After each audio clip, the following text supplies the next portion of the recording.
And Derek with Eliminex. We're in Somerset County, New Jersey. We got Raccoon came back to the house. This is over a 2-month process. We caught all the raccoons like the first 3 weeks, and then I sealed up the holes. We kept inspecting like every other week.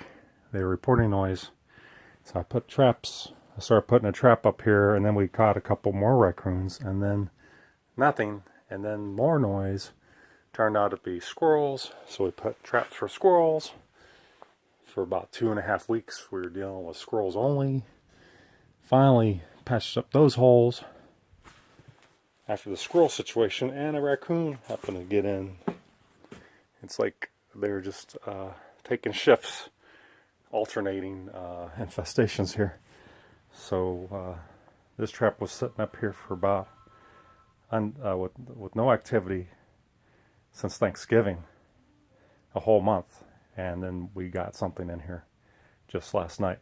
So freaking raccoon, and the trap was busted. It turned out the trap, you don't know the trap's broken until the animal gets loose. So I had to throw that trap out. The trap's down here. Trap's busted. So the raccoon that we caught got out. But it'll go back in. It'll go back in. So I put a lot of food in there. It's got the sensor for the Trap Smart lanyard. Downstairs has the sensor.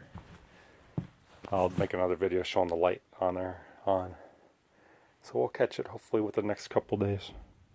Right now I'm going to seal up everything, make sure that the final area that I believe their squirrels are getting in is sealed up, and then we'll go from there. There's going to be a raccoon that's sleeping right now, so he's going to be in here. So he's going to go into the trap. He won't be able to get out of the attic, but the trap's here to catch it.